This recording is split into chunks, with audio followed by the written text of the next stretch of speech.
I am of a firm belief that the reason IW is giving out so many free things, and that the price for the Season Pass version was so cheap compared to all the other Call of Duties, was because of the bad reception IW is getting from its first trailer. Infinite Warfare is always trying to get people to play it. Infinite Warfare is always trying to make things more tantalizing. And I was actually wrong. All of the weapons that I thought were just for Season Pass or supply drops, they all have a challenge to unlock them. Here's some screenshots sent to me from Vizik. His channel will be linked down below. Go ahead and check him out. So I thought it was you have to have the Season Pass or get lucky from supply drops, but that's not the case at all. See, all of this is to say, play our game. IW is in a constant state of working for the players, trying to make sure everything is as tantalizing as possible. The fact that it was $110 for me to get Black Ops 3 and the Season Pass, but it was only $100 for me to get Infinite Warfare, Modern Warfare Remastered, and the Season Pass this year. $10 less plus one whole game. They're constantly discounting supply drops, and you can even buy them with the in-game currency. Because of the lack of hype around IW, they knew they couldn't do the Black Ops 3 thing. You know, do nothing interesting to the game other than add a bunch of RNG weapons that most people don't even have. When a game has established hype, when a game has guaranteed pre-orders, guaranteed high profits because of, again, hype, it does less for the consumer.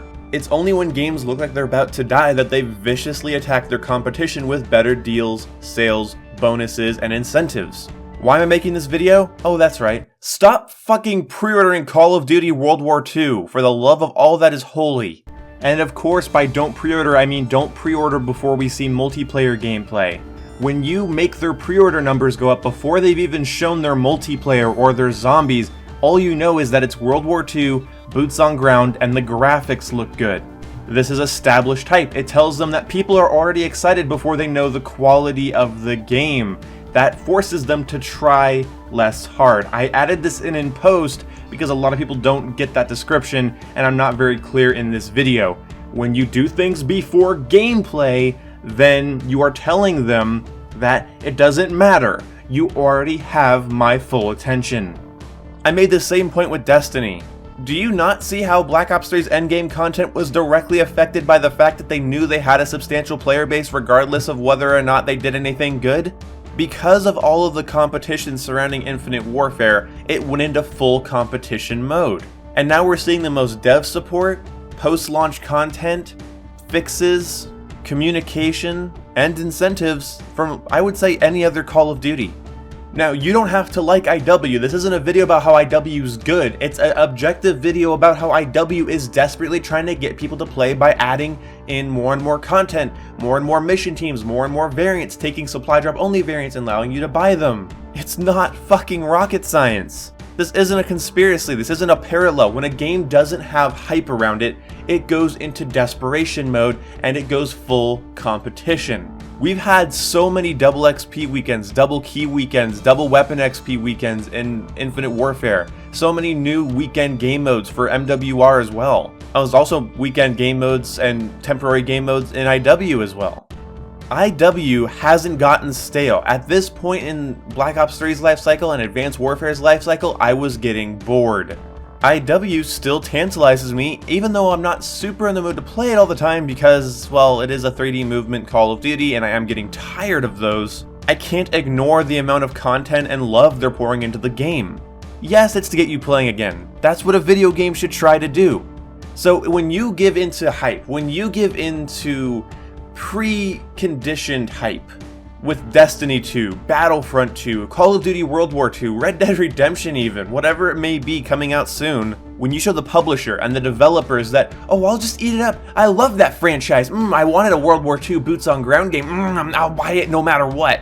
Then they'll be like, oh cool, they'll buy it no matter what. See, Infinite Warfare knows people aren't going to buy IW no matter what because of the negative connotations and negative common consensus that surrounded it. So, again, it works for the players and goes into full competition mode with all the shooters around it.